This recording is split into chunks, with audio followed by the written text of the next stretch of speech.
첫 번째 얘기입니다. 음바페와 레알 마드리드의 부진, 리버풀의 챔피언스리그 전승 행진 이것에 대해서 얘기를 해보도록 할 텐데요. 네. 오늘이 이제 28일이죠. 28일 새벽에 챔피언스리그 리그 페이지 5라운드가 이제 끝났습니다. 36팀이 모두 5라운드를 마쳤으니까 5라운드 총 18경기가 다 끝났고요. 네. 그중에 어제 새벽에 최대 빅매치가 바이언 대 파리 생제르맹이었다면 오늘 새벽에 최대 빅매치는 리버풀 대 레알 마드리드였습니다. 그리고 이 대결에서 리버풀이 결론부터 말씀드리면 승리를 했습니다. 2대 0으로 리버풀이 이겼고요. 리버풀이 오전 전승, 유일한 전승 행진을 달리면서 선두를 지켰습니다. 반면 레알은 최근 2연패, 그래서 2승 3패로 지금 간당간당해요. 리그 페이지가 8위까지가 16강 진출. 그 다음에 24위 이상은 16강을 가기 위한 플레이오프를 한단 말이죠. 그렇죠. 25위부터 36위는 그냥 탈락인데 지금 24위입니다. 진짜 간단한 상황입니다. 레알 24위, 파리 생제르맹 25위. 상당한 확률로 둘 중에 하나는 16강도 못 간다. 그렇죠. 네. 기왕이면 한국 선수 있는 데가 가는 게 뭐 저희의 바람이겠지만 네. 뭐 레알 팬들도 많이 계실 테니까. 근데 레알은 리그에서는 괜찮은 편이거든요. 그래도 그렇죠. 아직까지는. 네. 그런데 챔피언스 리그에서 유독 힘을 못 쓰는 게 조금 이전 시즌과는 분위기가 좀 다릅니다. 근데 이거는 저는 한번 하나 말씀드리고 싶은 거는 안첼로티가 있던 레알은 네. 챔피언스리그는 늘 힘을 조별리그에서 못 썼습니다. 그건 그렇네요. 네. 그 샤우타라한테 지고 막 그랬어요. 네, 예전에. 홈에서 패하고 아니 막 비기고 네. 뭐 그랬던 게 저도 기억이 좀 납니다. 초반에 막 2패하고서는 그 다음에 조별리그 갱신 2위에서 올라가 막 그러거든요. 그렇죠. 근데 이제 안첼로티가 한 1월쯤 퍼즐을 맞추면 네. 토너먼트에서 묘한 신통력으로 결국 우승하는 그런 거였단 말이에요. 그렇죠. 근데 이번 리그 페이지가 예전 조별리그보다 통과하기가 어려워진 거예요. 그러니까 난 1월부터가 진짜인데 이거 1월이 오기 전에 이렇게 처박아 버리면 저는 어쩌란 말입니까? 이런 상황이 되는 거죠. 그렇죠. 네, 그래서 지금 사실 이 처박은 걸 복구하지 못하면 나는 2월부터가 진짜인데 2월이 오지 않을 수도 있다. 근데 이게 솔직히 말해서 좀 너무 복합적으로 부진 이유가 많아서 이거 쉽게 탈출할 수 있을지는 모르겠습니다. 그렇죠. 그때까지. 자, 그럼 그 얘기를 해보도록 하겠습니다. 일단 음바페 얘기를 해야겠죠? 네. 사진 음바페고요. 일단 경기를 앞두고 역시 음바페가 가장 관심을 모았는데 요즘은 좀 관심을 모으는 게 음바페가 잘해서가 아니라 못해서겠죠. 음바페가 좀 기대한 활약을 계속 못 펼쳐주고 있고 팀 안에서 조금 녹아들지 못하는 그런 느낌이 굉장히 강합니다. 그렇죠. 아무래도 음바페와 비슷한 성향을 가진 선수들이 레알 좀 많은 편이죠. 일단은 대표적으로 비니시우스가 왼쪽에서 네. 잘 버티고 있고 그래서 약간 PSG 마지막 시즌에는 음바페가 조금 자기가 중앙에 적응하려는 듯한 계속 엔리케 감독도 중앙 지향적으로 음바페를 많이 기용을 했던 것 같고 그런데 확실히 음바페는 중앙은 아닌 것 같아요. 뭔가 자기의 그 기량의 그 100%를 발휘하지 못하는 그런 느낌이 있어 왔습니다. 그래서 지난 레가네스 전이었죠. 이 경기 바로 직전에 열렸던 경기였는데 레가네스 전에서는 음바페가 결국 왼쪽으로 나오고 비니시우스가 중앙에서 나왔어요. 그러니까 이게 조금 교통정리가 되는 느낌이 있었습니다. 왜냐 음바페가 잘해서가 아니라 비니시우스가 너무 중앙에서 잘하니까 음바페가 그나마 잘하는 왼쪽에서 자기가 할 수 있는 걸 하게 된 거죠. 이게 왼쪽 윙어 자리에 있는 오른발잡이 선수가 중앙으로 들어가면 득점을 하려면 네. 결국 스트라이커에 있는 선수가 몸몰이를 해줘야 되죠. 그렇죠. 그게 뭐 덩치가 커서 포스트 플레이를 하든 발재간이 좋아서 몸몰이를 하든 네. 뭔가 해줘야 되고 그게 예전에 사실 비니시우스도 본인이 왼쪽 윙어일 때 최전방에 벤제마 덕을 많이 본 거잖아요. 그렇죠. 네. 그런 류의 조합을 이제는 중앙 비니시우스, 좌 음바페로 한번 바꿔봤다. 네, 레가네스가 물론 리버풀보다 훨씬 약한 상대지만 네. 아무튼 통하는 듯 보였어요. 그래서 사실 그때까지만 해도 리버풀전도 이렇게 나오면 괜찮지 않을까? 마침내 드디어 해낸 것인가? 안녕감? 이렇게 사람들이 생각했거든요. 네. 근데 하지만- 어제 라인업 봤을 때는 이제 비니시우스가 부상으로 빠졌잖아요. 그렇죠. 레가네스 전에서 햄스트링 네. 부상이 좀 있어가지고 한 3주 정도 못 나오게 됐는데 네. 그 파트너로 브라임이 나왔단 말이죠. 네. 브라임은 또 비니시우스처럼 그런 류의 선수도 아니고 그렇죠. 좀 다르죠. 네, 좀 어그로를 끌어준다든가 이런 거보다는 약간 플레이메이킹에 그런 성향이 강한 선수인데 원래 공미입니다. 네. 네. 그래서 그런지 약간 음바페도 조금 확실히 비니시우스 있을 때보다는 파괴력이 떨어지는 그런 모습이고 뭐 음바페가 사실 뭐 개인기도 뛰어나고 드리블 돌파도 좋고 하지만 음바페는 네이마르나 비니시우스 같은 성향이랑 조금 다른 편이죠. 음바페는 오히려 골문 주변에서 한두 명을 빠르게 제친 다음에 마무리하는 성향이 강하고 약간 호날두과 뭐 비니시우스랑 네이마르 같은 성향들은 이제 측면에서 완전 혼자 부수고 들어올 수 있는 유형이잖아요. 네. 그렇죠. 음바페는 그만큼의 드리블 능력은 사실 없죠. 그렇죠. 네. 네. 그래서 그런 점에서 이제 한 명 제끼면 골대가 보여야 되는데 한 명 제끼면 또 수비가 나오면 약간 막히는데 어제 경기도 좀 그랬던 것 같습니다. 맞습니다. 그래서 정말 단적인 장면이 초반에 나왔는데 네. 전반 4분밖에 안 됐는데 음바페가 왼쪽 측면에서 자, 너의 꿈을 마음껏 펼쳐라 파페. 너는 이제 윙이야. 왼쪽에서부터 안으로 쏠고 들어가. 근데 쏠고 들어갈 데가 없는 거야. 그래가지고 버벅. 그러니까 음바페답지 않게 진짜 음바페가 가장 좋은 장점은 사실 몸의 스피드나 기술의 정교함도 있지만 디시전 메이킹이 빠르고 네. 그렇다는 게 있잖아요. 그렇죠. 근데 그 좋은 디시전 메이킹을 못 하고 버벅 이러고 있으니까 네. 살라가 뒤에서 살살 오더니 공 내놔 이러면서 뺏어 가버렸어요. 그래가지고 역습 기회를 내줬는데 그거 실점할 뻔했습니다. 네. 골라인을 반쯤 넘었는데 그 센터백 아센시오가 걷어내면서 간신히 막았죠. 네, 라울 아센시오라고 네. 굉장히 어린 선수죠. 네. 또 기회가 오기도 했는데 마무리도 못 지었습니다. 전반 30분 역습 상황에서 스루 패스를 받은 뒤에 한 명을 제쳤지만 그 뒤에 두 번째 수비였던 브래들리한테 태클로 좀 공을 빼앗기면서 네, 마무리를 못하게 됐고요. 그렇죠. 결정적으로 음바페의 경기력을 좀 이제 평점이 가장 낮게 나온 이유 중 하나는 바로 페널티킥 실축입니다. 후반 16분에 페널티킥을 얻어서 키커로 나섰는데 오른쪽 구석으로 찼는데 이거를 켈러가 완벽하게 읽고 막아냈어요. 그냥 네. 이거는 그냥 보고 뛰었다 알고 뛰었다 할 정도로 그냥 너무 완벽하게 막아낸 것 같아요. 금바페가 뭐 속이려는 어떤 전제 동작도 없고 네. 발 각도를 이상하게 바꾸는 것도 아니고 그냥 구석으로 차더라고요. 그것도 너무 완전 구석도 아니고 제가 봤을 때는 그런 막히는 경우에는 약간 그뭐 우중간, 약간 좌중간 이런 느낌이거든. 음바페 킥도 한 그 정도였던 것 같습니다. 그렇습니다. 그렇게 막 빠르지도 않고 네. 그 우리는 이제 TV를 볼 때는 잘 구분을 못 하는데 저렇게 페널티킥 같은 거 찰 때 미묘한 어떤 심리전이 네. 그런 거거든요. 그러니까 찰 때 보통은 이제 필드에서 슛할 때도 보면 골키퍼들은 공 차면 공이 날아오기 전에 미리 뛰잖아요. 페널티킥뿐 아니라 일반적인 그 오픈 플레이에서도 그렇죠. 날아오는 궤적을 보고 뛰는 게 아니고 발만 보고 그렇죠. 구질과 방향을 이제 예측하고 뛰는 경우가 많단 말이에요. 네. 근데 그거를 예측 못하게 하는 게 페널티킥의 중요한 기술인데 이제 제가 이 얘기를 몇 번 써먹는데 필드에서 직접 들은 거다 보니까 네. 김승규 선수가 비셀고베에서 포돌스키의 동료로 뛸 때 네. 그때 이제 인터뷰하면서 물어봤는데 포돌스키는 그 미니 게임 할 때 골대 이쪽 가운데로 후리는 게 발의 모양이 다 똑같대요. 네. 신기하다. 네. 그 왼발로 그냥 인프런트로 세게 후리는 인스텝으로 세게 후리는 자세 하나밖에 없거든요. 그게 선수는. 그 생각해보면? 장점이잖아요. 네. 근데 그렇게 했을 때 자세는 똑같은데 어디로 갈지 알 수가 없대요. 그래서 못 막는 거다. 사실 포도스키 별 툴 없잖아요. 그렇죠. 그거 하나로 먹고 살았다는 걸 네. 이제 겪어본 선수한테 들으니까 알 수 있는 거죠. 그런 게 페널티킥이 되게 중요하단 말이에요. 네. 그러니까 똑같이 차는데 발 모양으로 아무것도 알 수가 없는 거죠. 근데 이번 음바페는 뭐 우리가 문외한이니까 잘못 봤을 수도 있지만 어딜 봐도 이쪽으로 찰 발 각도였다. 이지 이렇게 막는 거죠. 그렇게 찰 거면 진짜 그 탑 코너 상단으로 꽂지 않으면 막히는 건데. 저는 이제 자신감 문제라고 보는데 음바페가 뭐 그동안은 뭐 그렇게 차도 자기가 구석으로 완전 꽂아 넣을 자신이 있고 그쵸. 네, 그런 게 있으니까 뭐 별 다른 그런 시그니처 페널티킥 포즈 네. 그런 거 없이 했던 것 같은데 지금은 자신감까지 떨어져 보니까 킥 자체가 확실히 자신감 떨어진 느낌이었어요. 그렇죠. 희마리가 없죠. 네. 네, 눈빛부터 흔들리고. 네, 그럼 심리전에서 먹히고. 네, 네. 그래서 확실히 동공이 흔들리고 있다. 경기 중에서도 네. 그런 모습이 계속 나오고 있고 그래서 어정쩡한 폼도 계속 보여주고 있습니다. 음바페 기록을 한번 좀 살펴보면 페널티킥 외에 수비수 몸에 맞은 슈팅의 1회 그리고 동료한테 이제 패스를 내주긴 했는데 오프사이드 때문에 키패스가 기록이 되지 않았어요. 뭐 그런 상황도 한번 있었고 그래서 키패스가 0. 네, 키패스가 0입니다. 그리고 드리블은 6번 시도해서 3번 50% 정도 성공했고요. 뭐 공탈취 시도 3회 중 2회 뭐 이 정도 팀 플레이를 펼쳤다. 하지만 뭐 임팩트 있는 기록은 없다고 보면 될 것 같습니다. 그러니까 보면은 저게 음바페가 일부러 사람들 보라고 보여주기 식으로 한다는 게 아니고 축구계에서 흔히 말하는 게 저런 게 보여주기식 수비라는 건데 그러니까 가끔 뺏을 수 있을 것 같을 때는 진짜 빨리 막 다 가서 뺏을 때도 있어요. 그렇죠. 근데 그거보다 더 중요한 거는 죄송합니다. 우리 팀이 포지션이 없는 시간 내내 네.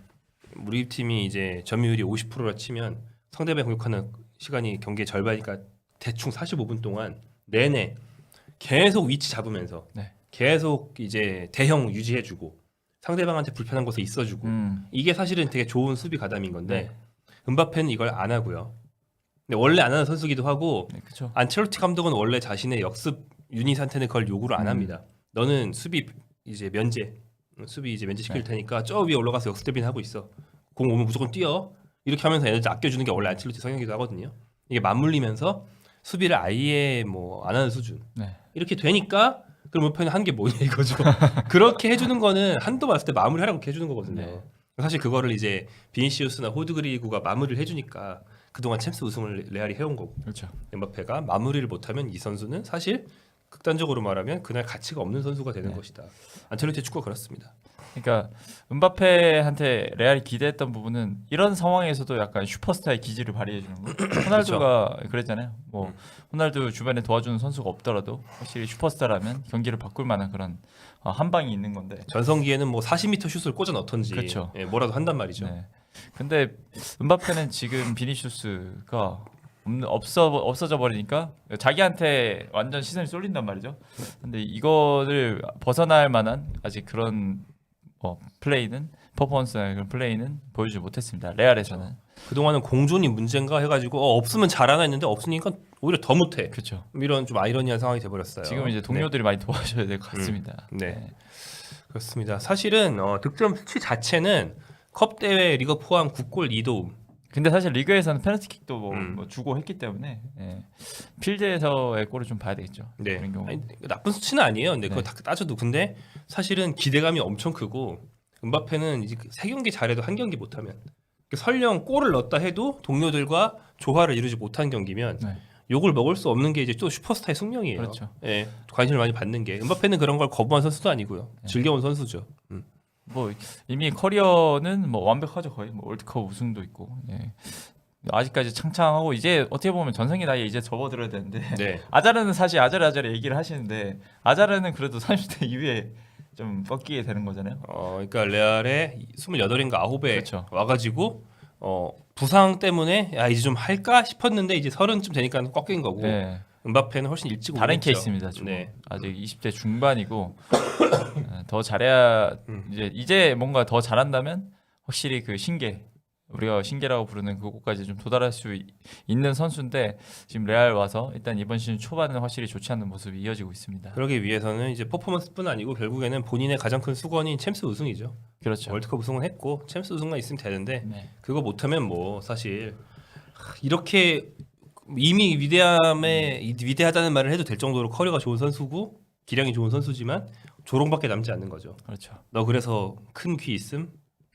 뭐 이렇게 조롱밖에 남지 않는 거고 네, 이게 이제 슈퍼스타의 숙명이다. 이미 근데 이거 뿐만 아니고 경기장 밖에서 외부 잡음도 너무 많아서 그렇죠. 그런 것들도 은바페 경기력에 좀 영향을 미치는 게 아닌가 심리적으로. 네, 뭐 스웨덴에서 뭐 성매매를 해서 그런 건지 아니면 그 대표팀에 자기가 체력 안배하고 싶어서 안 가는 건지 뭐 여러 가지 보도가 엇갈리지만 그렇죠. 아무튼 대표팀을 10월, 11월 두두 번이나 걸렀어요. 네, 막 특별한 부상은 아니었거든요. 체력 빵빵하거든요. 네, 근데 뭐 임팩트가 있어야지 그러면. 그렇죠. 뭐 그런 그렇다고 얘기죠. 열심히 뛰는 느낌도 아니고. 네.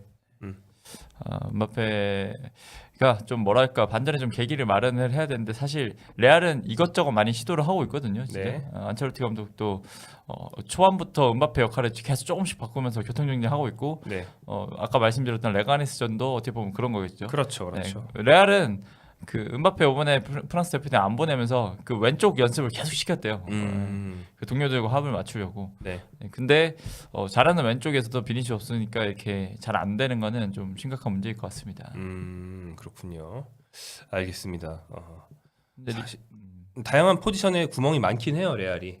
그렇죠. 그리고 지금 이제 부상자도 많고. 네, 뭐 부상 스몰- 병동이죠. 부상 병동. 스몰 스쿼드 하는데 이게 뭐 감독 성향이라기보다는 그냥 안첼로티한테 네. 페레즈가 선수를 안 사주니까 야 비싼 거 사줬는데 이제 됐지 그 포지션이 구멍이 있다고 알아서 돌려 막아 약간 이런 식의 팀이거든요. 그렇죠. 그래가지고 지금 뭐 미드필더를 풀백으로 썼다가 공격수를 풀백으로 썼다가 돌려막는 그런 지경이 왔는데 네. 아무튼 안첼로티 감독이 지난 시즌에는 초반부터 퍼즐을 약간 푼 거에 가까웠어요. 시작하자마자 벨링엄 공격수 배치가 분명히 그러니까 공미 배치가 분명히 효과를 봤잖아요. 어떻게 보면 그것도 땜빵이었잖아요. 예, 네. 땜빵인데 대성공한 땜빵이었는데 그쵸. 이번 시즌은 저 음바페 문제 푸느라 벨링엄 완전 죽었습니다. 네, 그게 문제죠. 예, 지금. 벨링엄 임팩트가 하나도 없어요. 그 자야던 선수가. 그러니까 발롱도르 막까지 거론이 되던 그 선수가 뭐 레알이나 음바페나 둘 다 답답한 입장일 텐데 제가 레알 팬이라면 조금 음바페 온 게 좀 원망스러울 것 같긴 합니다. 지금. 네. 그래서 사실 이게 좀 아이러니한 얘기인데 갈락티코는 완성되기 전이 가장 강하다. 이런 식의 어떤 패턴을 볼 수 있어요. 네. 네. 그 갈락티코 1기 90년대 말 2000년대 초반 베컴이 오면서 확 망가졌거든요. 그렇죠. 이거 베컴 탓은 아니에요. 베컴 탓은 아니지만 베컴이 왔다는 그 이벤트가 상징하는 팀의 어떤 밸런스 붕괴 그것이 일어났고 그때도 보면 베컴이 와서 베컴이 문제가 아니고 베컴 한 명 오면서 페레즈가 다른 포지션을 다 안 사줬어요. 그렇죠. 그래가지고 수미가 진짜 빈약해서 그 시즌 그러니까 03-04 시즌인데 맞을 겁니다. 마지막 시즌 막 끝날 때 보면은 진짜 축구 팬들도 아무도 모르는 선수가 레알 선발로 막 뜁니다. 수미 쪽에 선수가 없어가지고 네, 뒤에 누구야 이런 선수들이 엄청 많거든요. 네. 그래서 망한 거란 말이에요. 네. 지금도 비슷해요. 음바페 영입이라는 이벤트와 동시에 네. 다른 포지션을 안 사줬다는 게 겹치기 그렇죠. 때문에 여기저기 구멍이 막 나요. 솔직히 토니 크로스의 대체자를 빨리 뭔가 구했어야 되지 않았을까라는 생각이 좀 많이 네, 듭니다. 그 중미의 운영이 확실히 되는 선수의 돈을 네. 하나 쓰던지 그렇죠. 예, 뭐 그런 것도 있고 아니면은 뭐 풀백에 지속적인 투자를 해서 뭐 좌풀백이든 우풀백이든 하나 발굴해내서 요즘에는 그쪽에서 플레이메이킹을 좀 보조해 주는 경우들이 많잖아요. 그쵸. 예. 예전 자기 팀에 있었던 마르셀로든 남의 네. 팀에 있었던 아우베스든 그렇죠. 이런 선수들이 원래 비싸게 온 게 아니거든요. 네. 그런 선수들을 발굴하기 위해서 매 시즌 풀백 영입에 뭐 몇천만 유로씩 조금씩 쓰면서 계속 돌려서 한 명 터졌으면 지금 이러지 않거든요. 근데 지금 풀백 쪽의 공격 지원이 굉장히 빈약하고 플레이메이킹을 보조를 못 해줍니다. 맨디는 어제 페널티킥도 내주고. 네. 그거 맨디였나? 네. 네. 그리고 오른쪽 풀백이 제가 말씀드린 돌려막기 포지션이고. 라울이었나 어제? 아무튼 맨디도 굉장히 평점이 낮았습니다. 네. 페널티킥 살라도 못 넣습니다. 살라는 골대 맞췄죠. 그렇죠. 네, 근데 살라는 아무도 기억 못 합니다. 네. 리버풀이 이겼으니까. 리버풀 얘기를 조금 하긴 해야겠죠. 리버풀이 이겼는데. 리버풀 같은 경우에는 뭐 경기력 같은 거는 뭐 당연히 레알을 압도를 했고 최근에 슬롯 감독이 온 뒤로도 계속 순항을 하고 있습니다. 리그에서든 챔피언스 리그에서든 뭐 그런 좋은 모습들을 어제도 보여줬던 것 같고. 네. 다음 경기가 맨시티예요. 다음 경기가 맨시티전인데 맞대결이죠. 네. 그런 거에 비해서는 막 로테이션을 막 돌린 느낌은 아니지만 그래도 결과는 가져왔고 문제는 이제 부상자가 좀 발생을 했다는 건데 네. 그런 것들만 좀 아쉬운 점일 것 같습니다. 어제 네. 경기에 있어서 이번 경기에서는 이제 왼쪽에 로버트슨, 오른쪽에 코너 브래들리 네. 두 선수가 하나씩 어시스트를 했고요. 그렇죠. 그래서 이제 맥알리스터가 브래들리랑 2대1 패스하고 한 골 넣고 그다음에 로버트슨이 올려준 거를 학포가 헤딩으로 한 골 넣으면서 2대0으로 리버풀이 승리할 수 있었습니다. 보면은 뭐 패스 성공률도 앞서고 점유율도 훨씬 높고 네. 사실 레알은 요즘 점유율 내주고 경기하는 게 몇 년 전부터 일상이긴 합니다만 특히 챔스에서는 더 그렇죠. 네. 슛도 이제 리버풀이 17대 8로 2배고 그렇죠. 계속 말하는데 이거는 안첼로티가 뭐 괜찮아. 하지만 우리가 이런 식의 논리죠. 우리가 점유율을 내주는 건 요즘 축구 추세와 달리 공격수들이 수비 가담을 안 시키기 때문이다. 근데 그 수비 가담 안 시킨 공격수가 그만큼 모아놓은 에너지와 집중력으로 득점 상황에서 마무리할 확률을 극대화한다면 그렇죠. 우리는 한 방으로 이길 수 있다. 그러니까 이런 식의 논리거든요. 네. 계속 말하는 게 그래서 음바페가 그 한 방을 마무리해주지 못하면 이 선수는 팀에서 요구하는 거 아예 못한 겁니다. 이 팀은 원래 그걸 해줘야만 하는 팀이다. 계약금 1억 유로가 벌써 생각이 나는데 그렇습니다. 네. 이래서 레알 마드리드가 리버풀 상대로 상당히 약했다. 네. 이 얘기를 하나 해보고요. 다음 얘기로 넘어가기 전에 뭐 속보로 나온 소식이 하나 있어서 하나 전해드리고 넘어가도록 하겠습니다. 네. 네. 여러분 죄송합니다. 제가 요즘 기침병이 살짝 있어가지고 겨울마다 늘 이렇긴 한데 오늘 조금 심하네요. 죄송합니다. 자, 짜잔! 와우. 이런 소식이 빅뉴스네요. 네. 빅뉴스. 한국 축구에. 크브스 단독 약 20분 전에 나온 단독 기사. 정몽규 축구협회장 사선 도전 표명.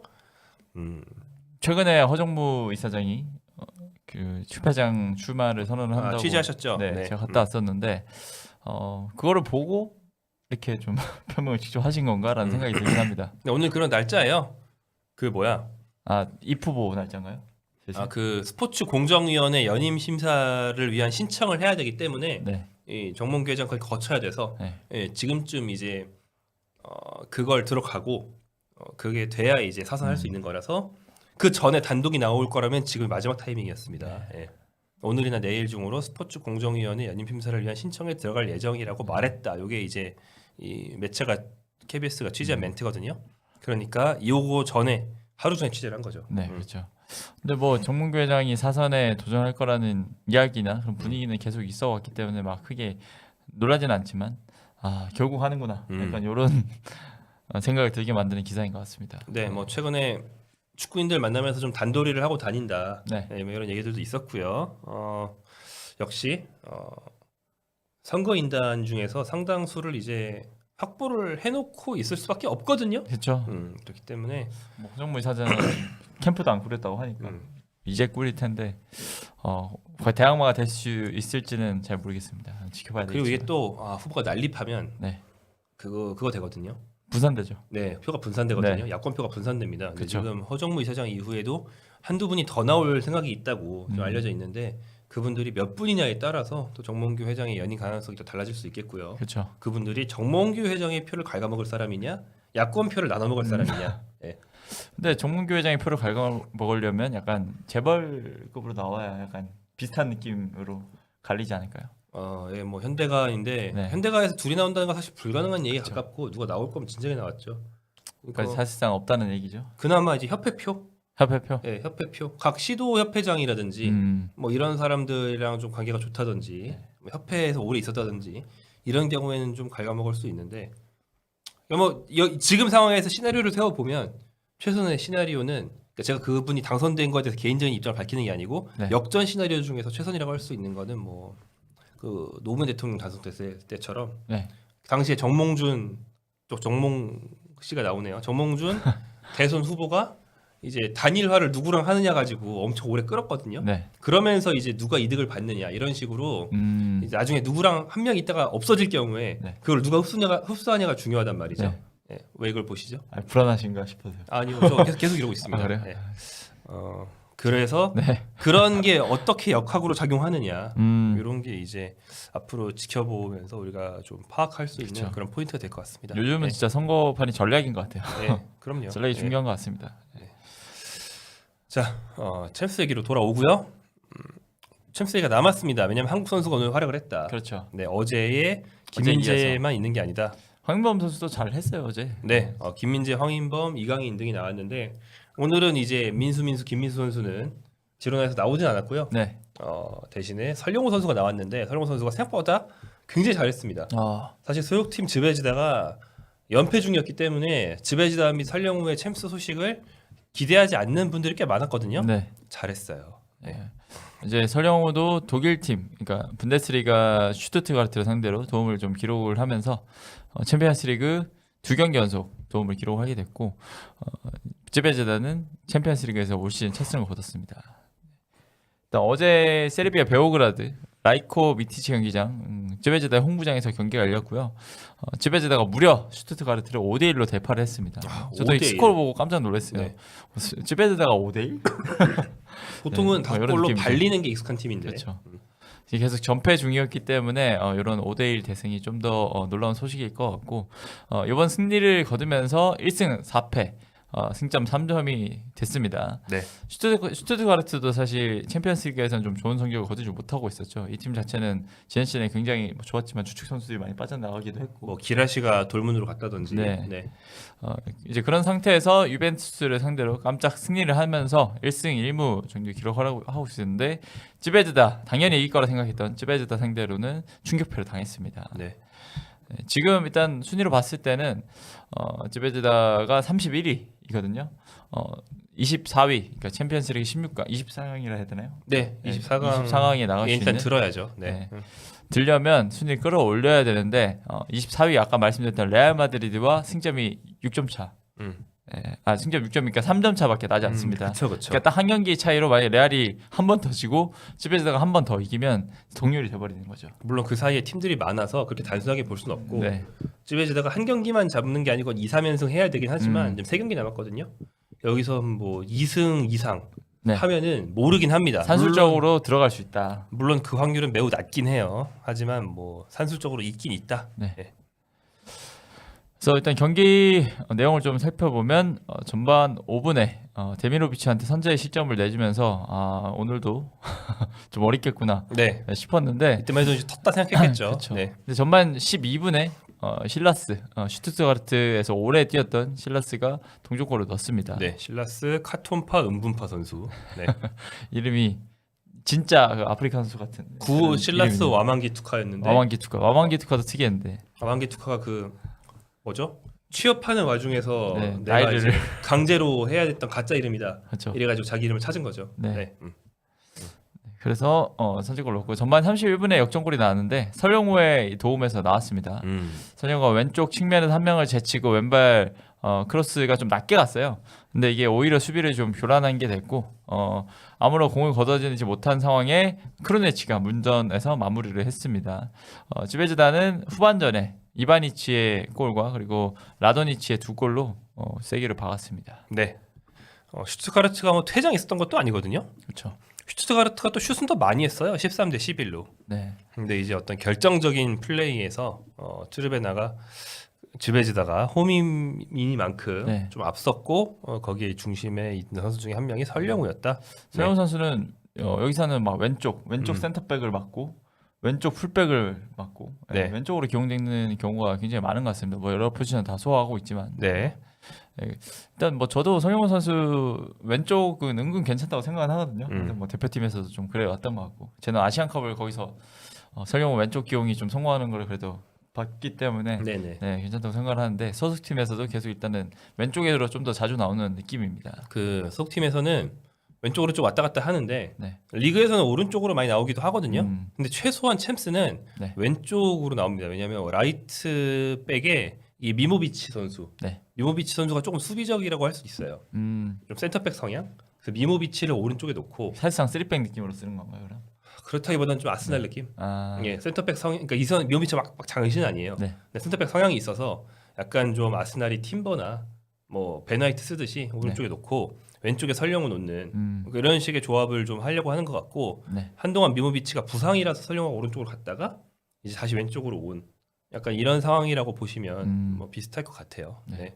뭐 감독 입장에서는 저렇게 설령우 선수처럼 어디 나도 다 기본 이상은 해줄 수 있는 선수가 있다는 게 굉장히 뭐 좋을 것 같고요. 네. 또 뭐 설령우 선수는 사실 빅리그 출신은 아니잖아요. 그럼에도 유럽 첫 시즌에 이렇게 공격 포인트를 이어가고 있다는 게 굉장히 좀 긍정적으로 작용이 될 것 같습니다. 네. 빅리그 출신이 아니라는 말이 왜 있냐면 이 찌베즈다가 이번 시즌에 챔스 데뷔한다고 빅리그 출신을 많이 샀어요. 그렇죠. 네. 그래가지고 황인범 대체자로 영입된 게 무려 크루니치.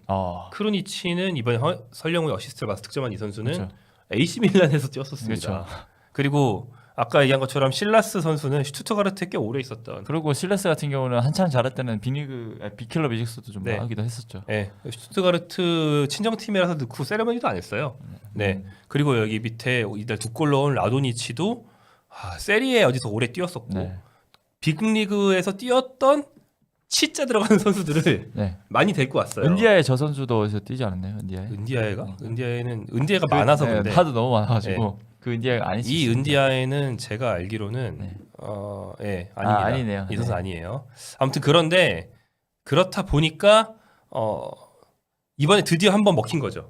우리 챔스 경쟁력이 있는 팀을 만들기 위해서 네. 세리아, 뭐 분데스리가, 뭐 라리가 이런 선수들을 많이 데리고 오자. 이런 게 영입 전략이었는데 잘 안 되다가 이제 딱 한번 먹혔습니다 일단. 또 그 와중에 이제 한국에서 온 설령우가 주전으로 뛰고 있다. 네. 또 이렇게 의미가 있다고 볼 수 있는 거죠. 네. 일단 수비적인 측면에서도 걷어내기 7회로 설령 선수가 양팀 통틀어서 최다 수치를 기록을 했고요. 공탈치도 2회, 가로채기도 1회, 그리고 도움 이렇게 굉장히 뭐 좋은 수치들을 기록을 했습니다.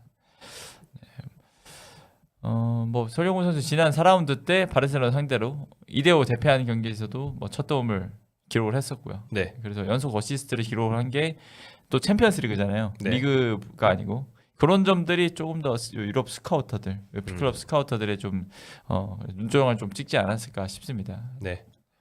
쯔베즈다가 남은 일정이 밀란, PSV 에인트호번, 그다음에 영보이스 이렇게 되는데 밀란은 약간 도깨비 팀이에요. 그렇죠. 지금 세리에에서 여기 나오는 빅 클럽 치고는 진짜 못하는데 네. 또 레알도 자꾸 그러거든요. 밀란 도깨비 팀이고 그 다음에 PSV 에인트호번은 상당히 버거운 상대에 가깝고요. 그렇죠.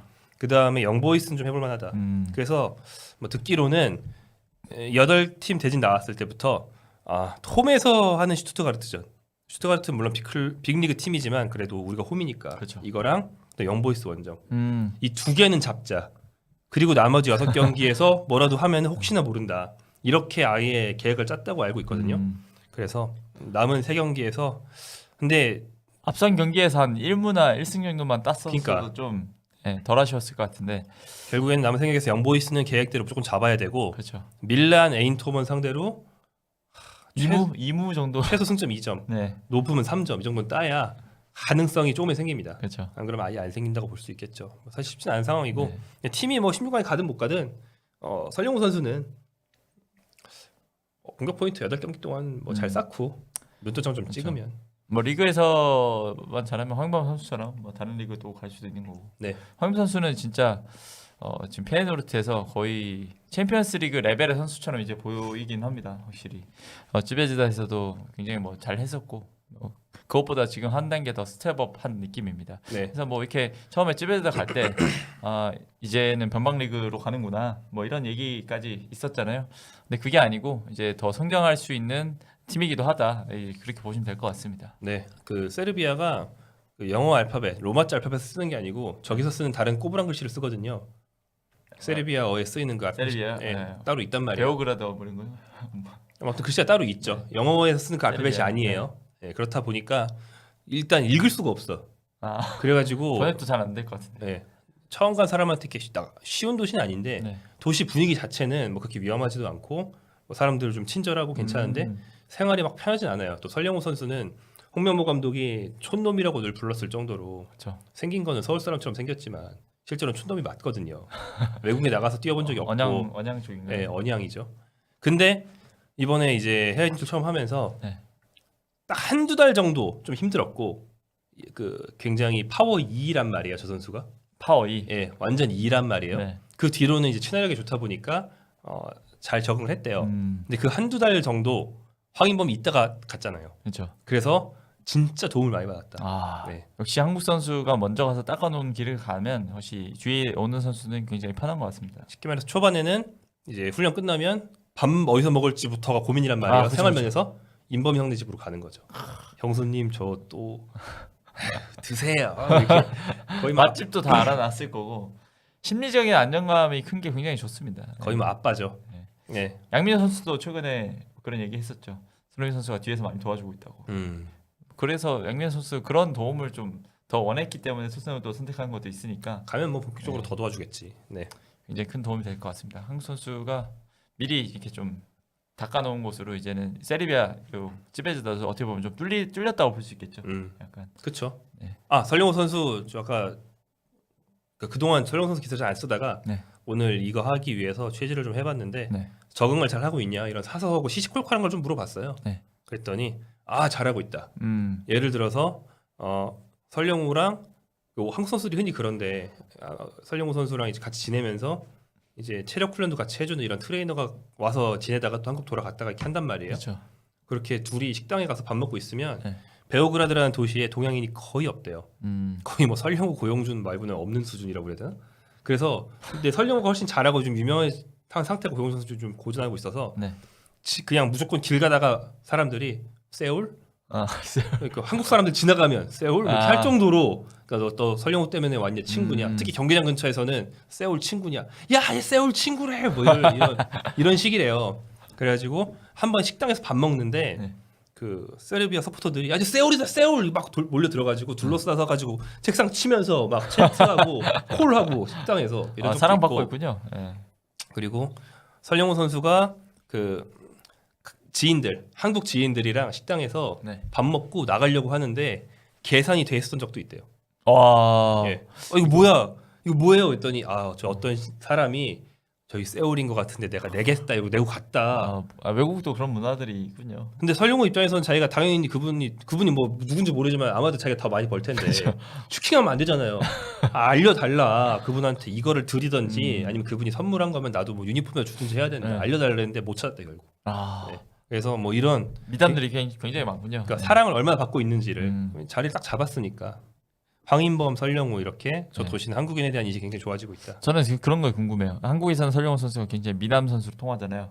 과연 세르비아에서도 먹히는 얼굴인지? 먹히는 얼굴인가? 먹힐 것 같은데. 네. 아니 뭐 저희도 얼굴이면 먹힐 것 같긴 합니다. 네. 보통 잘생긴 거는 만국 공통이니까. 그리고 설령호 선수는 이제 못 이런 기준도 있을 수 있지만 굉장히 좀 인상이 친절하고 생글생글하잖아요. 그렇죠. 네, 타고난 인상 자체가 막 눈웃음 치는 인상이다 보니까 네. 아마 이제 소녀 팬들이 아. 왜냐면 이제 그 생글생글하고 이제 친절한 한국 젊은 남자에 네. 대한 어떤 소년 팬들의 그런 관심은 K-팝 이후로 굉장히 높아져 있다. 그렇죠. 예. 세르비아는 제가 안 가봤지만 유럽에도 상당합니다. K-팝이. 제가 뭐 그때 베르나베우에서 막 뮤직뱅크 뭐 이런 얘기도 있어요. 최근에 베르나베우에서 못 하고 못하게 됐죠. 네. 근처에 딴 데서 했는데 어디서 했더라? 뭐 그중 어쨌든 요즘 많이 뭐, 합니다 유럽에서. 네, 유럽도 네. 굉장히 K-팝 열기가 크기 때문에. 제가 이 옷 입고 왔잖아요. 네. 페네르바체 취재하러 이스탄불 갔을 때 네. 시간 조금 나가지고 이스탄불에 저희 숙소 근처에 관광명소에 딱 한 군데 가봤는데 네. 둘러보고 이제 탑이었어요. 네. 내려오려고 하는데 튀르키예 아주머니가 오셔서 말을 거시는 거예요. 오. 네? 그랬더니 한국에서 왔냐고. 맞다, 한국에서 왔다. 네. 그랬더니 저쪽에 보시라. 보니까 저쪽에 그 조그만 여자애들, 그러니까 청소년 2명이 이렇게 네. 있어. 쟤네들의 딸들이다. 네. 쟤네들이 K-팝 아이돌 진짜 좋아하는데 당신 한국 사람이면 아무튼 말 좀 해달라. 저는 아무것도 아닌데 아무튼 한국 사람과 대화하고 싶어한다. 얘 쇼 많이 나. 약간 한국어로 약간 안녕 정도만 해줘도 되게 약간 예, 가가지고 진짜 근데 걔네들은 무슨 얘기를 해요. 네. 개소리 엄청 했거든요. 한국에 오시면 경복궁이라는 데가 있으면 뭐 그거는 너무 약간 아니 뭐 한국에 오고 싶다 하니까. 관광 멘트 아니야? 아니, 한국에 오고 싶다 하니까 네. 와서 뭐 할 수 있냐고 물어보더라고. 경복궁을 그래서 뭐 누구 팬이냐고 내가 BTS? 그랬더니 그중에 한 명이 맞아요 BTS 이랬는데 옆에 다른 팬이 웃으면서 정색하는 거 있잖아요. 네. 웃으면서 표 딱 붙이더니 스트레이키즈 그러더라고요. 그러니까 한국에서는 막 그 정도 급의 아이돌이 뭐 아니라 생각할 수 있는데 외국 가면 네. 위상이 완전 다른 그런 거죠. 보이그룹들이 있더라고요. 네. 스트레이키즈는 물론 국내에서도 인기가 많지만 네. 요즘 아이돌 문화라는 게 전 국민이 아는 국민송은 하나도 없지만 팬들은 많은 약간 이런 식으로 바뀌었잖아요. 네, 스트레이키즈 노래를 우리 다시 잘 모른단 말이에요. 네. 근데 해외 팬들 진짜 많죠 스트레이키즈. 월드 투어 하면은 아까 그렇구나. 말한 그런 유럽의 큰 경기장에서 월드 투어 이제 합니다 스트레이키즈. 예. 몇만 명 들어가는 스타디움 축구 경기장에서 축축 합니다. BTS밖에 저는 잘 몰랐는데 네. 아저씨라서 예, 맞아. 다른 저기 토트넘 호스퍼 스타디움에서 스트레이키즈 공연합니다. 네. 다른 경기장도 공연장도 뭐 어디 나라의 축구장 이랬던 것 같아요. 예, 이런 식으로 합니다. 영국에도 팬이 엄청 많다는 이야기네. 스트레이키즈는 뭐 이제 JYP의 쏠쏠한 수입원이죠. 여기도 JYP군요. 네. JYP 남도는 이제 스트레이키즈가 짱이군요. 네. 저는 JYP는 뭐 트와이스밖에 아직 이제 몰라가지고. 2PM이라고 하실까봐 걱정했습니다. 그때 머물러 있나 해서. 네, 그 정도는 아닙니다. 제가 대학생 때 트와이스 좋아했었는데 딱 거기서 끊겼습니다 지금. 대학생 때. 알겠습니다.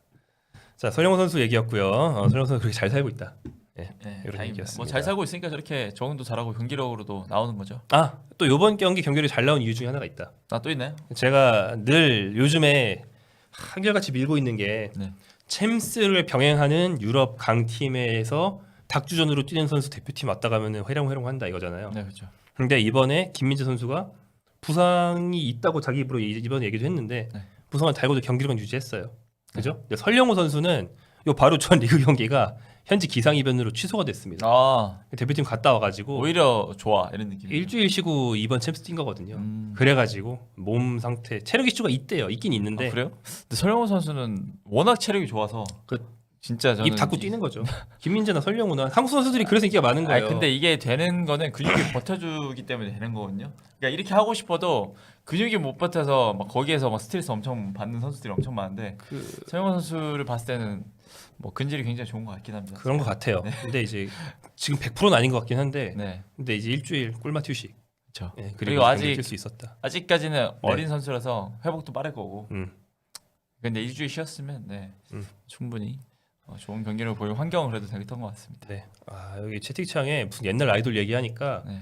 무슨 2PM 정도로 산울림. 올라가던지 그러니까 H.O.T. 제키로 올라가는 것도 아니고 은방울 자매 산울림 뭐 하는 거예요 여러분 다 거짓말이잖아요. 아니, 산울림은 저도 좋아는 하지만 네. 은방울 자매 세대가 여기 어딨어. 있을 수도 있긴 하죠. 있을 수도 있죠. 희자매 세대 계십니까? 희자매 뭔지 모르죠. 희자매. 희자매요? 우리는 그 절대 아니에요. 희자매 우리 상황- 태어나기 전이에요. 혹시 희자매 양희은 모르죠. 씨 들어온 거 아니. 그 인순이 씨가 3인조 여자 아이돌 출신입니다. 희자매라고. 와. 인순이 데뷔. 심지어 3인조예요? 2인조가 아니라. 예, 인순이 10대 때였을걸요? 그리고 이제 나중에 솔로 한 거예요. 예. 근데 이제 진짜 옛날 그룹입니다. 순희 씨의 역사를 오늘 처음 알았습니다. 근데 그 희자매 앨범 같은 게 한 몇 년 전에 새로 나오고 막 그랬거든요. 아 그래요? 그래서 이제 아는 거죠. 아. 예. 아무튼 남진 나오나 그만해. 자 자중하세요 여러분. 서울 시스터즈는 들어봤어요. 네 갑니다. 다음 얘기입니다. 유챔 했으면 아챔 해야죠. 그렇죠. 네 AFC Asian Football Federation Champions League Elite. 이름이 굉장히 길어요. 경기장에서 나오는 네. 그런 영어 소개를 해주셨는데 진짜 이렇게 나옵니다. 뭐그 입장곡이라네. 그거 뭐라 하지? 앤썸. 앤썸. 앤썸도 저 웅장하더라고요. 네. 네. 어쨌든 ACL이도 리그 스테이지, 리그 페이지로 똑같이 진행을 하고 있고 네. 5라운드까지 좀 진행이 됐습니다. 네. 올 시즌부터 개편이 됐죠. 리그 페이지로. 리그 페이지로 개편도 됐고 이제 추춘제. 네. 추춘제 맞아요. 추춘제 맞고. 추춘제로 그래서 개편이 됐습니다. 동아시아, 서아시아 갈라서 맞습니다. 그러니까 여기는 이제 이번에 ACL 2, AFC 챔피언스 리그 2를 이제 신설을 하면서 네. 팀을 줄였어요. 그죠? ACL 2에 보내야 될 팀들이 필요하니까. 네, 그렇죠. 그래가지고 총 참가팀이 본선에 24팀밖에 안 되는데 그중에 16강입니다. 이제 한 8팀씩 네. 가는 거죠. 동아시아 8팀, 서아시아 8팀. 네. 유챔이 팀 늘리고 빡세진 거와 달리 여기는 대회 방식이 바뀌었고 경기 숫자가 늘어서 빡세지긴 했지만 네. 사실 통과는 쉬워졌거든요. 그렇죠. 네, 12팀 중에 8팀에만 들면 되니까. 네. 하지만 그걸 현재 동아시아 12팀 중에 8위 이내에 든 한국 팀은 하나뿐이다. 나 이거 네. 그냥 추워서 집에 있는 거 아무거나 하고 온 거거든요. 네. 하필이 아니고 제가 마치 울산을 하고 왔는데 네. 국내는 그렇다 치고 아시아에서 울산을 위로하기 위함인가요? 응원이죠. 위로라니. 아니, 벌써 떨어졌냐고. 아니, 지금 상황 그렇죠. 안 끝났다고. 그렇습니다. 네, 그렇습니다. 자, 네, 광주가 어제 경기에서 상하이 선화를 상대로 1대0으로 승리를 했습니다. 네, 일단 전반전부터 굉장히 주도권을 잡고 흔들었죠. 네, 근데 어제 경기에서 좀 약간 심판 판정이 좀 이상했던 그런 판정도 좀 있었습니다. 네. 전반전에 거의 정강이를 걷어차는 듯한 스터드로 이게 정강이라 치면 발바닥으로 네. 이렇게. 예.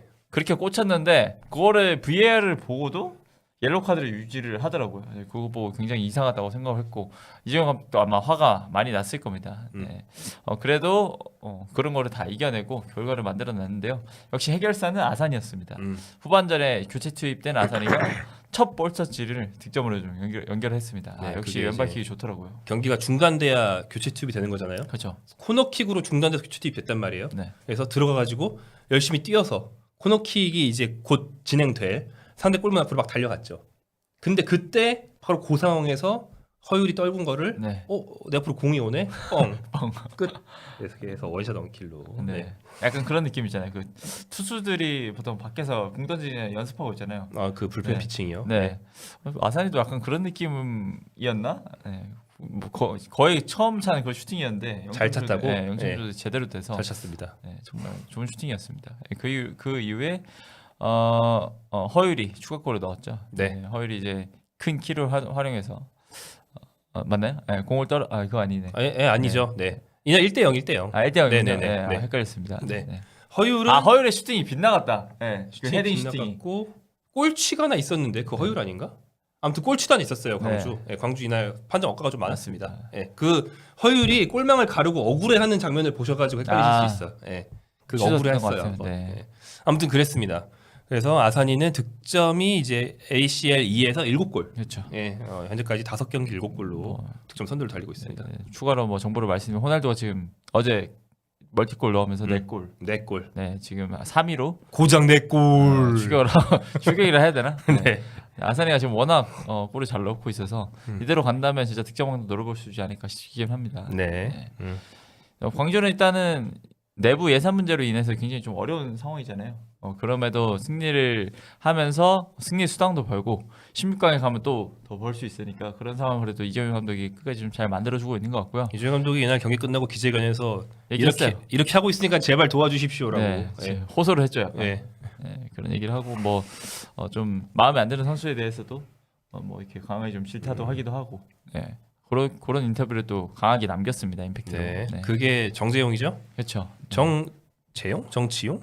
경기 끝나고 가가지고 뭐라고 하더라고요. 바로. 네, 엄청 뭐라고 했는데 절실하게 하지 않았다. 이게 네. 이제 포인트였습니다. 이제 기회를 잡은 선수가 네, 프로 정지용. 선수가 네. 프로 선수와 맞지 않은 플레이를 했을 때는 감독으로서 나는 좋은 사람이 아니다. 네. 네, 이렇게 얘기를 하면서 뭐랄까 좀 어떻게 보면 선수한테 필요한 얘기 그리고 아산이 형도 이런 케이스가 있었잖아요. 굉장히 줄다리기를 하는 스타일인데 아산이는 지금 그거를 뭐 받아들이고 잘 성장을 해서 지금 남아서 잘해주고 있고 이 선수한테도 도움이 될 수 있는 그런 뭐 상황이지 않을까 싶기도 합니다. 그냥 경기 끝나고 짧은 시간 사이에 단짠단짠으로 네. 밀당을 엄청 한 게 끝나자마자 정지용한테 가가지고 막 이렇게 네. 예? 했어요. 그렇죠. 그래가지고 선수가 근데 그렇게 끝나면 풀이 죽잖아요. 네. 그러더니 팬들이랑 인사할 때 정지용한테 마이크를 쥐어줬어. 그래서 정지용이 뭐 이렇게 확 하고 그런데 기자가 나가지고 또 뭐라 그래. 그래서 정지용은 짧은 시간 사이에 막 이렇게 롤러코스터가 막 이렇게 감독님 저 어쩌라는 거예요 이렇게 네. 되는 거죠. 예. 뭐 어떻게 보면 뭐 기술일 수도 있고요. 네, 감독만의 그 특유의 약간 이 선수를 확실히 휘어잡기 위한 기술일 수 있고 뭐 막 경기 외적으로 싫어하진 않겠죠. 네, 그냥 다만 어제 경기가 좀 마음에 안 들어서 이렇게 좀 강하게 질타를 했습니다. 네. 네, 뭐 광주 외에도 ACL 경기가 있었는데 포항은 0대2로 패했습니다. 네, 패하고 울산도 갑자기 목소리가 급속도로 작아지는. 네, 어제 포항이 0대2로 졌고요. 네, 그제 울산이 졌죠. 그렇죠. 그래서 포항이 이제 2승 3패인가 그럴 거고 울산이 전패. 네. 그래서 울산 꼴찌, 포항이 8위 바뀐데 9인가 10인가 그렇습니다. 그래가지고 이제 두 팀 다 8위 이내 못 들고 있습니다. 네. 근데 이제 광주 같은 경우에 남은 팀들을 보니까 중국 2팀, 부리람 1팀 네. 이렇게 있는데 중국은 다 원정이에요. 중국은 네. 다 원정이고 부리람 유나이티드는 홈으로 불러들여서 이제 마지막 경기를 치르는데 뭐 상대를 봤을 때는 그래도 뭐 무난하게 16강 진출을 하지 않을까라는 생각이 드는 그런 남은 경기인 것 같습니다. 네, 이제 12월에 한 경기 더 하고 네, 그 다음에 2월에 2경기 해서 끝난단 말이죠. 그렇죠. 그래서 사실 광주 입장에서는 12월 한 경기 더 지금 국내 리그가 끝났기 때문에 네. 체력 안배를 할 필요가 없고요. 아 저기 다 모여 있네요. 지금 중국은 다 6, 7, 8위에 모여 있고 네, 일본은 1, 3, 4위에 몰려 있고 네, 광주가 그 사이에 그 들어있죠. 사이에, 네. 알바끼를 시도하고 있는 네. 광주. 그리고 조르가 기대 이상의 성적으로 5위에 있고요. 네, 그렇죠. 2승 1무 2패로. 그런데 그래서 이제 광주가 사실은 하려고 해도 체력 안배를 굳이 할 필요가 없는 상황. 이런 상황에 가깝고. 그렇죠. 그러니까 체력 안배의 리그가 차원, 이제 끝났잖아요. 네? 리그가 네. 끝났으니까. 그러니까 체력 안배의 차원보다는 이재용 감독이 이번 시즌 마지막 경기는 내년 준비에 쓰면 좋고 네. 다음 시즌 초반 경기도 다음 시즌 준비에 또 쓰면 좋아요. 그래서 현재 승점 13점으로 16강 진출이 이제 눈앞에 와 있고 9위랑 승점 6점 차입니다. 그러니까 1승 더 하고 다른 팀들 상황이 좀 맞아 떨어져 주면 뭐 6라운드 확정할 수도 있거든요. 조기로. 네. 네. 그럼 내년 초반은 K리그 준비를 겸해서 쓸 수 있기 때문에 굉장히 여유로워지죠. 그렇죠. 네. 뭐 광주 입장에서는 되게 중요한 승리가 되겠네요. 다음 경기는. 네. 맞습니다. 또 이제 뭐 현실적으로 볼 때 광주 지금 재정난 뭐 이런 거 있잖아요. 그렇죠. 저는 뭐 추경이나 어떤 여러 방식으로 해결될 수 네. 있다는 식의 얘기들을 듣고 있긴 한데 제가 들은 게 너무 좀 이렇게 크로스 체크가 안 된 얘기들이라서 기사를 쓰거나 하진 않았거든요. 아무튼 그럴 수도 있긴 하지만 네. 재정난이 또 있긴 있으니까 다음 시즌 선수단이 많이 바뀔 수 있습니다. 그게 제일 네. 큰 리스크겠네요. K리그랑 아챔이랑 시즌 구성이 다르기 때문에 네. 아챔 도중에 선수단이 이제 반씩 바뀔 수 있단 말이죠. 그렇죠. 예, 그래서 내년 토너먼트를 준비하려면 시즌 초반에 한 맞추는 과정이 또 불가피하게 있을 수밖에 없는데 조기 진출 확정은 그것에 큰 도움을 줄 수 있다. 그렇죠. 예, 이런 좀 긍정적인 면이 있겠습니다. 부담이 없으니까. 네. 그래서 포항은 2승 3패로 10위입니다. 음. 승점 10위네요. 6점이고 포항은 그래도 아직까지는 희망이 있고 울산은 울산도 다 이겨야 되는데 네. 없진 않아요. 근데 희망을 살려면 반드시 전승. 그렇죠. 다른 건 없다. 2승 1무도 5연패니까 2승 1무도 어렵다라고는 볼 수 있고 어렵죠. 네, 2승 1무도 어려워. 2승 어려워요. 안 된다고 보는 게 맞겠네요. 반드시 전승. 전승하면 확률이 꽤 있습니다. 반드시 전승. 일단 득실차가 너무 아닌가? 안 좋은 상황이라서 반드시 전승을 해야지 좀 보일 것 같습니다. 16강이. 근데 지금 전승이 안 된다고.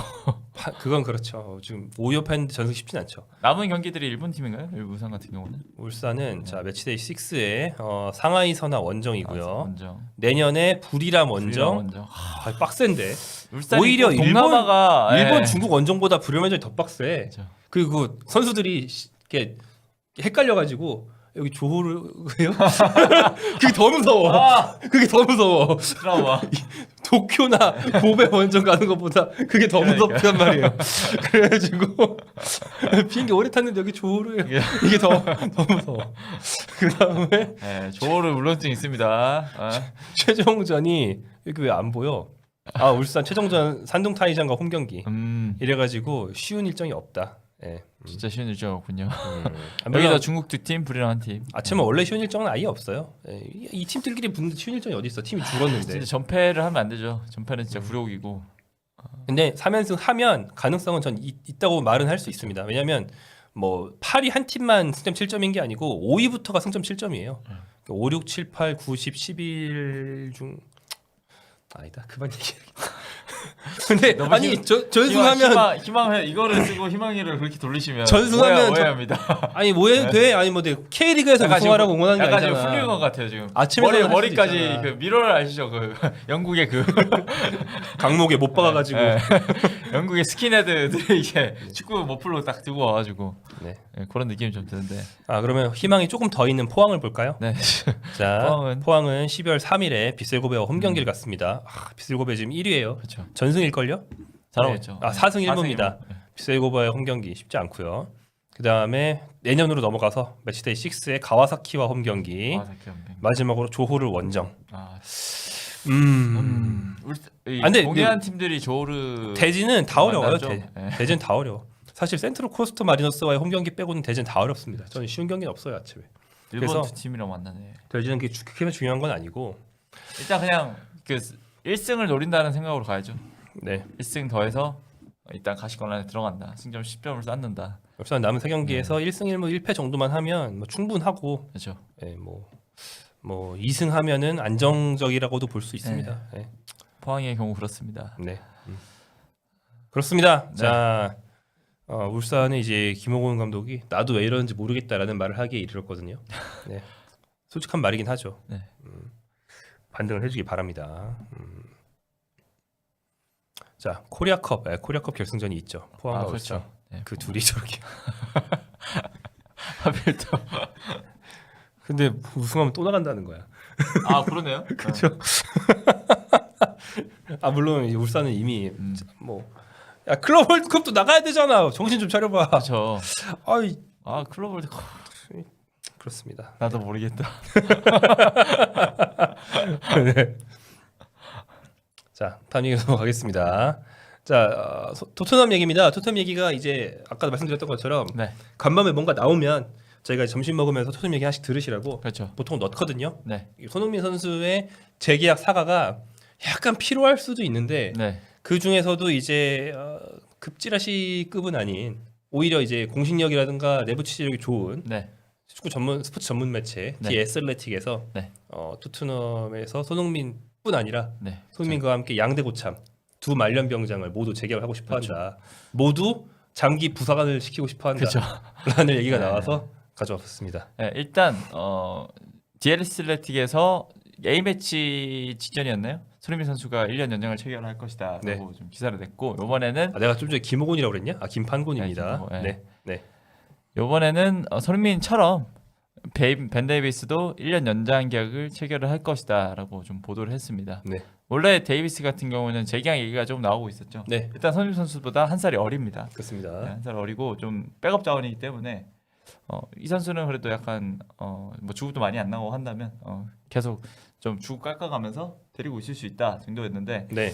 그런 건 아니고 일단은 30대 넘은 선수들은 다 1년 연장으로 좀 가는 분위기인 것 같긴 합니다. 뭐 사실은 그러니까 팀 내에 1년 연장의 레전드 대운이 아니냐, 1년 연장은 레전드 대우가 아니다 이렇게 말하기는 좀 어렵긴 해요. 왜냐, 네. 진짜 극단적인 예로 메뉴는 스콜스, 긱스 1년 연장이 계속해가지고 그쵸. 30몇 살까지 뛴 겁니다. 몇 년은 그때 뭐 예외는 없다 네. 이러면서 그 둘도 30대 초반부터 1년 그렇게 했었죠. 해가지고 그렇게 역사적으로 많이 경기 뛴 거거든요. 그렇죠. 근데 그건 맞아요. 근데 이제 손흥민 같은 경우는 단순 레전드가 아니고 현재 팀 내 실력 1장이라는 게 다른 거죠. 당시에 긱스, 스콜스가 팀 내 실력 1장은 아니었잖아요. 그렇죠. 그건 약간 레전드 대우이기도 하고 이제 네. 베테랑이 또 팀에서 해주는 역할이 있으니까 네. 뭐 그런 건데. 근데 이제 그러니까 그거는 지금 실력은 좋더라도 언제 꺾일지도 모르고 그렇죠. 그러니까 1년 1년씩 한다 약간 이런 느낌인데 손흥민이 현재 실력도 좋으니까 네. 당장 뭐 이적 시장 나가면 어디 못 가겠냐 이거야. 그렇죠. 그러니까 이런 느낌으로 우리가 좀 봤던 건데 네. 단순한 레전드를 넘어서 이미 지금도 잘하고 있다. 네. 이런 맥락이 있었던 건데 아무튼 데이비스도 네, 그렇지. 그렇습니다. 데이비스는 이제 손흥민 선수보다 토트넘에서의 커리어가 좀 더 길죠. 2014년에 스완지에서 토트넘을 이적을 해서 11시즌째, 11시즌째 활약을 하고 있습니다. 손흥민보다 1년 길죠. 네. 1년 긴데 1년 어립니다. 음. 최근에 맨시티전에서 뭐 좋은 활약을 펼쳤었는데 이 선수가 요 근래 들어서 그 최근에 토트넘 부상자가 엄청 많았잖아요. 네. 2년 정도 동안 계속 이렇게 센터백 쪽에 부상이 발생을 하면 데이비스 돌려막기를 하고 있는데 이게 잘 되네? 약간 이런 느낌으로 네. 얘가 센터백에서도 이렇게 잘했어? 이런 느낌이 계속 주고 있어서 네. 이제 데이비스의 약간 잔류는 팬들한테도 좀 긍정적일 것이다 라고 생각이 됩니다. 네. 뭐 가장 단적인 예로 가장 최근 맨시티에게 5연패를 안긴 그 맨시티전 4대0 대승 이 선수가 드라고신과 함께 센터백을 봤고요. 그 전에 맨시티 5연패의 시작이었던 카라바오컵 경기에서도 데이비스 드라고신 센터백 조합이었는데 또 이거 이겼거든요. 아니면 드라고신 데이비스의 조합이 은근 괜찮은 그러니까 스위치도 있겠네요. 저번에 기비전 계좌랑 방송 때도 얘기했지만 네. 이게 좀 일부러 그런 건 아니겠지만 그 판더펜이랑 로메로 나와서 라인 올리는 것보다 그렇죠. 이 둘이 나오면 필연적으로 내리거든요. 그렇죠. 이 둘을 올릴 수 없어요. 그렇죠. 그래가지고 오히려 맨시티 상대로 전력술이 좋아지는 묘한 효과. 오히려 역습만 때릴 수 있는 그런 환경이 돼서 그렇기도 하고 네. 물론 굳이 위험한 플레이를 하지 않는다. 벤 데이비스 본인도 차분하게 네. 잘 해주고 있어서 뭐 이 맨시티전 끝난 다음에 제가 직접 인스타를 본 거 아니고 들었는데 네. 메디슨인가 뭐 누가 인스타에 올렸다고 봤습니다. 벤 데이비스랑 말디니를 합성해서. 네. 완전히 극찬이네요. 근데 이제 물론 말디니의 실력에 가려면 발끝 정도지만 네. 지금 비슷한 상황이긴 한 게 말디니 레프트백 출신인데 센터백을 겸하는 선수로 발전해서 30대 그렇죠. 후반까지 롱런함. 네. 비슷한 상황이거든요 지금. 그렇죠. 네. 네. 그래서 이제 그런 극찬이 또 나올 수 있었던 게 아닌가. 또 데이비스는 막 풀백으로만 뛸 때는 막 솔직히 말해서 리그의 완전 탑급 뭔가 토트넘이 막 우승 경쟁을 할 만한 그런 자원까지는 아니라서 막, 네네. 막 팔아라 뭐 이런 얘기도 많았던 것 같은데 네. 오히려 지금 센터백과 뭐 쓰리백 뭐 이런 여러 상황에서 다 잘 적응하면서 좀 경험이 쌓이면서 좀 잘해지는 케이스인 것 같아서 일단 토트넘도 1년 연장을 생각을 하고 있는 것 같습니다. 네. 그래서 이 두 선수 모두 그러니까 손흥민과 벤 데이비스 모두 일단 연장을 한다. 네. 뭐 이런 얘기죠. 1년 더 있는다 이렇게 네. 보시면 될 것 같고요. 네. 심지어 데이비스는 은퇴 후에도 토트넘에 남을 수 있다는 전망까지 나오고 있습니다. 일단 토트넘 내부에서도 뭐 직원들이 뭐 좋아하는 사랑받는 선수라고 하고 이미 이제 UEFA A 그리고 엘리트 유사는 A 라이센스를 다 취득을 해놓은 상태라서 네. 코치로 바로 들어갈 수 있어요. 플레인 코치를 하다가 코치로 이제 전향을 할 수 있는 그런 상황인데 계약이 끝난 뒤에도 토트넘에서 남아서 감독직을 맡기로 결정해도 아무도 놀라지 않을 거라는 전망이 좀 지배적이라고 합니다. 이 이게 내부 뭐 분위기겠죠. 이 팀은 라이언 메이슨도 있고 뭐 그렇죠. 최근에 그런 사례들이 있죠. 네, 그래서 데이비스는 장기적으로 봤을 때 선수가 아니더라도 토트넘에 더 오래 남아 있을 수 있다. 그렇게 보시면 될 것 같습니다. 네. 손흥민과 데이비스 사례를 볼 때 아까 말씀하신 것처럼 30대는 다 단년 계약이다. 네. 손흥민은 그게 이제 옵션 발동의 형태일 뿐 다 단년 계약이 아닌가라는 짐작들이 이제 나오고 있고요. 그렇죠. 사실 토트넘만 그런 게 아니고 리버풀, 맨시티도 살라와 케빈 더브라이너에게 아직 계약을 제의하지 않아서 네. 거기는 1년 연장 옵션이 없는 것 같은데 네. 아예 재계약 제의를 안 하는 걸로 봐서는 살라가 최근에 얘기도 했거든요. 인터뷰에서 대놓고 나 못 받았다. 네. 대놓고 말도 했어요. 네, 대놓고 말했죠. 그래서 이런 걸 보면 다들 1년씩 연장하다 보니까 살라 같은 경우에도 살라가 만약에 5년 뒤에 돌아봤는데 5년 내내 리버풀 뛰다가 은퇴했을 수도 있어요. 그렇죠. 살라 네. 그런 선수 실력 있는 선수니까. 근데 그때마다 매년 이맘때 그 소리 매년 하고 매년 재계약하고 이럴 수도 있는 거죠. 아니면 이제 세상이 그렇다. 1년이라는 계약 기간을 제시하는 게 마음에 안 들어서 더 그럴 주다 수도 얘기를 있고. 하려고 하는 걸 수도 있고. 그럴 수도 있고요. 네. 구단들은 확실히 이제 짧게 이 선수를 하고 싶어하는 것 같은데 아무래도 30대 중반에 이제 다 접어들었죠. 91년생부터 93년생까지. 그래도 리스크가 있긴 해요. 네. 뭐 근데 또 자연스럽게 세대 교체를 하려면 이 선수들을 또 필요는 하고. 그럼요. 네. 그런 의미에서 일단은 1년씩 연장을 하면서 차차 다음 세대를 준비를 하게 되는 거죠. 네. 그 가장 최근 요 디애슬레틱 보도와 발 맞춰서 나온 현재 다른 보도들을 보면 네. 뭐 그 매체들은 한 발짝 더 나가야 되잖아요. 디애슬레틱보다 그렇죠. 뭘 더 써야 되잖아요. 뭐라도. 그래서 뭐 얼마나 신빙성인지 모르겠지만 1년 연장 옵션만 발동하는 게 아니고 네.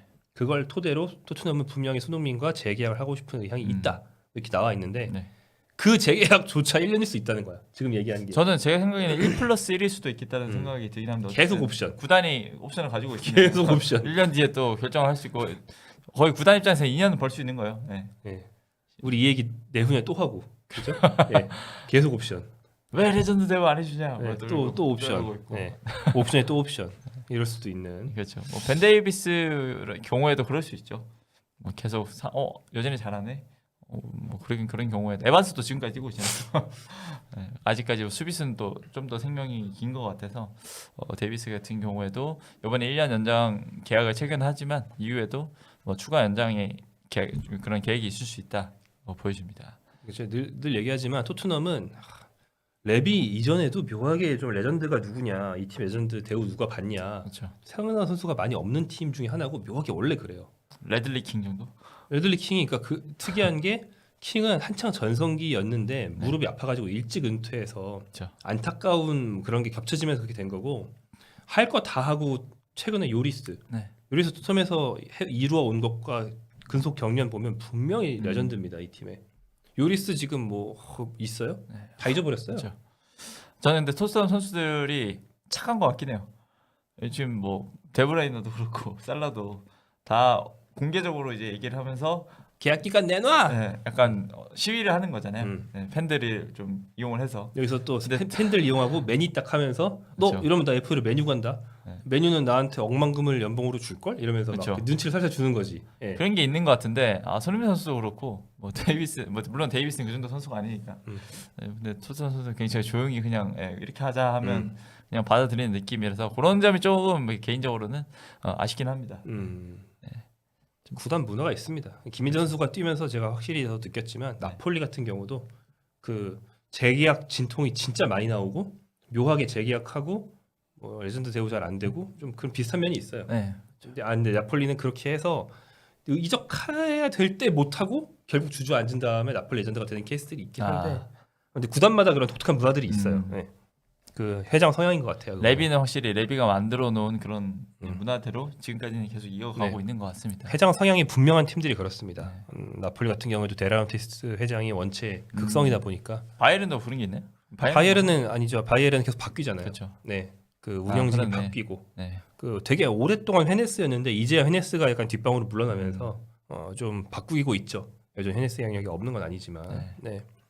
바이에른 같은 경우에는 뭐 그냥 우리가 익히 아는 독일 내 좋은 선수 긁어모으기 뭐 그냥 그런 그 정책은 계속 쓰는 것 같긴 해요. 근데 이제는 잘 안 됩니다. 비싸졌거든요. 그렇죠. 네. 그리고 그 선수들이 막 보도가 바이에른 찍고 2년 뒤 레알 갈 거임 이런 식으로 보도 나오면 지금 삔또 되게 상하죠. 바이에른 입장에서는. 이제는 뭔가 약간 부담 위상에서 밀리는 그런 느낌이 되니까. 도르트문트만 해도 그런 얘기 나와도 혼란 그렇게 해라. 네. 우리 팀 찍고 맨시티 가라. 우린 상관없단다. 이렇게 하잖아요. 네, 그렇죠. 근데 바이에른 입장에서는 찍고 어딜 가? 진짜 삔또 너무 나가네.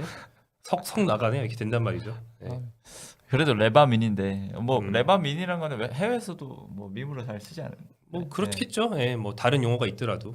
그래서 바이어는 좀 기로에 있죠. 그렇죠. 예, 그렇습니다.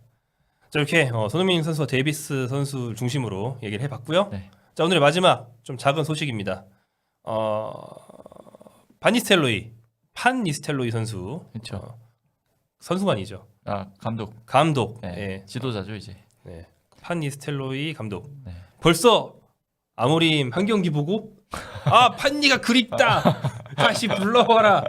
김들가. 하지만 이제 여차는 떠났습니다. 네. 파니스텔로이 감독이 어디로 떠났습니까? 레스터 시티의 차기 사령탑 후보로 이름이 올렸고 이제 조만간 계약을 체결할 거라고 합니다. 거의 약간 확정적으로 보도가 되고 있더라고요. 일단 레스터는 이번 시즌을 앞두고 맡은 스티브 쿠퍼 감독을 경질을 했습니다. 날렸죠. 부진으로 인해서 최시전을 끝으로 팀을 떠나게 됐고 빈자리를 굉장히 어떻게 보면 빠르게 찾은 셈이죠. 바니스텔로이라는 매물이 툭 튀어나왔으니까. 레스터 현재 2승 3무 6패. 근데 최근 4경기에서 1무 3패를 했어요. 그러면서 초반 좀 괜찮았던 흐름을 잃어버리고 현재 강등권과 승점 1점 차입니다. 그렇죠. 네. 위기를 벗어나기 위해서 판니를 선임했고 판니도 맨유의 위기를 이렇게 벗어나기 위해서 대행으로서 좀 이끌었는데 굉장히 그때 잘했어요. 3승 1무를 거두면서 결과도 잘했고 경기 내용도 뭐 그렇게 나쁘지 않았던 것 같거든요. 이제 그런 거를 보고 레스터가 판니를 선임을 했습니다. 일단 판니스텔로이가 맨유 감독 대행을 할 때 레스터를 2번이나 잡았더라고요. 보니까. 그래요? 네, 잉글랜드 이제 카라바오컵에서 5대2로 대승을 거뒀고 11월 10일에 리그 경기에서는 3대0으로 이게 이제 판니의 마지막 경기였는데 그런 거를 보고 약간 판니를 데려와 볼까라는 생각을 좀 하지 않았을까 싶습니다. 네, 그래서 뭐 이제 거의 감독 선임을 위한 절차는 마무리됐다고 하고요. 뭐 보상금이 없다는 점, 그 점도 굉장히 좀 크게 작용을 한 것 같아요. FA라는 거죠. 네, FA죠. 네, 그리고 판니가 또 PL에서 어떻게 보면 약간 맨유에서 감독 대행을 하면서 좀 검증을 한 느낌이 있잖아요. 나 이 정도 한다. 레스터에서도 잘하면 정말 레스터의 약간 또 새로운 그리고 반니에 좀 새로운 시대가 열릴 것 같긴 한데 굉장히 좀 흥미로운 이적이 될 것 같습니다. 또 네. 레스터 가서도 맨유 만나는 것도 굉장히 재밌는 그림일 것 같고요. 아무리랑 만났는데 레스터가 이겨버리면 그건 약간 맨유 팬들 입장에서는 좀 기분이 묘하겠죠. 그렇죠. 네. 데리고 있고 싶었는데 그리고 원래 반니는 맨유에 남겠다고 했었어요. 아모림이 선임이 되더라도 내가 이제 맨유에서 남아서 할 수 있는 일이 찾겠다 했는데 아직 아모림 감독은 내 사단을 가지고 끌고 와서 하겠다. 이렇게 하면서 반니가 떠나게 된 거거든요. 네네. 이제 떠나자마자 맨유한테 어떻게 보면 복수 아닌 복수를 할 수 있는 길을 잡게 된 거죠. 그러게. 네. 이런 약간 관계성이 있습니다. 관계성이 있으면 재밌어지잖아요 리그 자체가. 그렇죠. 네, 뭐 요즘 저번에 뭐 말씀해 주셨는데 요즘은 미디어계에서도 그 관계성을 많이 활용을 해서 예능을 또 많이 짜고 약간 그렇게 한다고 하는데 뭐 저기 아이돌 그룹도 네. 뭐 얘랑 얘는 묶어서 뭐 구 몇즈 얘랑 묶어서 뭐뭐즈 이런 식으로 막 2명 3명씩 그러네요. 이렇게 하죠. 네. 그런 관계성이 섞이면 사람들이 다 흥미 약간 느낄 수밖에 없죠. 어떻게 보면 영화로 따지면 막 등장인물 이렇게 되는 거니까. 그렇죠. 네. 그래서 PL은 여전히 재밌을 것이다. 판니가 가게 되면서 그런 얘기 좀 하고 싶었습니다. 네. 참고로 레스터 아까 말씀드린 그런 순위 좀 강등권과 1점 차이 있고요. 이 팀은 여전히 이제 다 늙은 제이미 바디가 득점 1위입니다.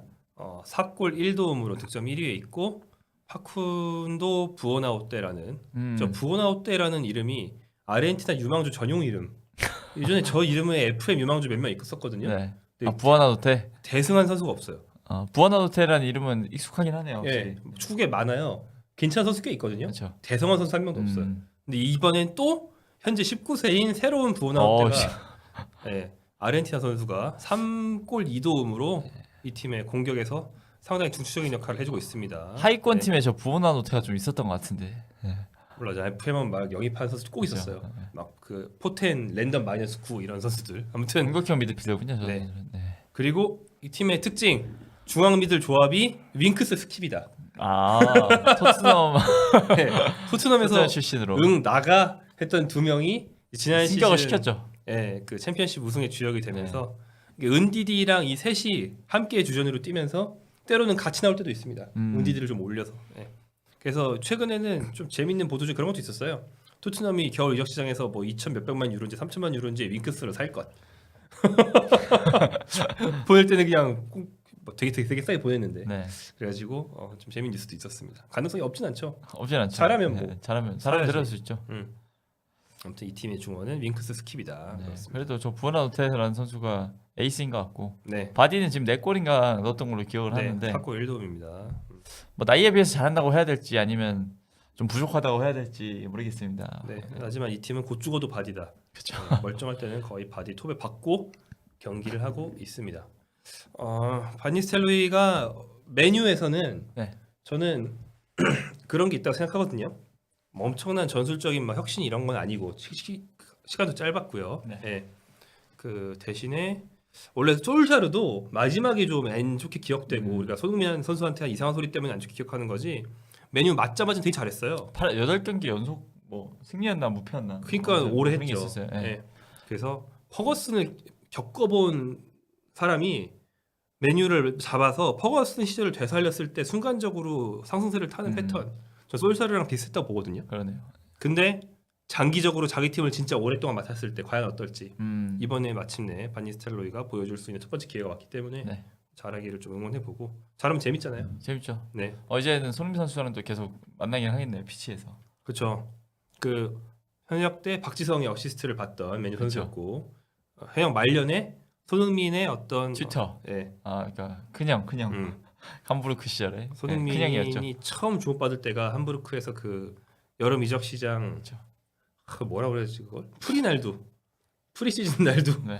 프리날두라는 별명이 붙을 정도로 프리시즌 그런 게 날다가 있었어요? 예, 어. 첫 시즌 프리시즌 엄청 잘하다가 네. 존 테리한테 맞았나 그래가지고 부상당해가지고 좀 쉬다가 10월인가 11월에 데뷔골 넣고 그게 첫 시즌이거든요. 네. 그때부터 되게 잘해줬어요 바니스텔로이가. 그래가지고 당시에 이제 한국 팬들한테 인연이 좀 기분 좋게 남았죠. 맞습니다. 그래서 좋은 인연 손흥민 선수와 또 계속 이어갈 수 네. 있으면 좋을 것 같습니다. 네. 메뉴뿐 아니라 토트넘과의 경기도 굉장히 재밌을 것 같다. 네. 네. 관계성이죠. 그것도 또 마찬가지로. 그럼요. 네. 자, 저희 전매축을 마무리해 볼까요? 네. 좋아요, 구독, 멤버십